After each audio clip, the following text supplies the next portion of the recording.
ఇవాళైతే మన పసుపు తోటలో అయితే పసుపు విత్తనాన్నయితే గుచ్చుతున్నామండి. నమస్తే అండి అందరికీ. నేను మీ చక్రవర్తి తిరుమల శెట్టి. 2 నెలల క్రితము మన పొలం దగ్గరైతే పసుపు విత్తనాన్నయితే భద్రపరిచేదానికి వేపాకులు మరియు అరిటాకులతో అయితే కప్పినటువంటి విత్తనము మొత్తం అయితే మొలుపైతే వచ్చేసింది.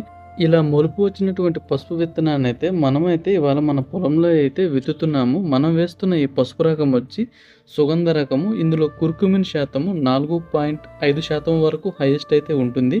ఈ పసుపు విత్తనము మనమైతే భూమిలో వేసే ముందుగా అయితే భూమిని పూర్తిగా లోదుక్కులైతే చేసుకొని తర్వాత పశువుల ఎరువు వేసుకొని కలియ దున్నుకొని ఇవాళ అయితే మనమైతే పొలంలో అయితే వేస్తున్నాము. మరి 1 ఎకరంలో అయితే మనమైతే పసుపు అయితే పండించబోతున్నాము. దానికోసం అయితే ఈ పసుపు విత్తనాన్ని భూమిలో పెట్టడానికి ఎడ్లనైతే పిలిచామండి. ఈ ఎడ్లతో మనకు సాళ్ళు తోలుతూ ఉంటే 6 మంది మనుషులు మనకు విత్తనాన్ని అయితే భూమిలో విత్తనానికి 8 నుండి 10 అంగుళాల దూరంలో అయితే విత్తనం వేస్తూ వస్తున్నారు.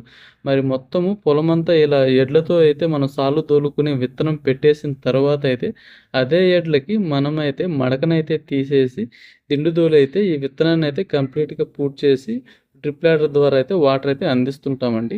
మరి ఈ పసుపు సాగుకు సంబంధించిన వీడియో అనేది మన యూట్యూబ్ ఛానల్ అయితే ఉంది. సో డీటెయిల్స్ కావాలన్న వారైతే వీడియోని అయితే వాచ్ చేసి సపోర్ట్ చేయగలరు.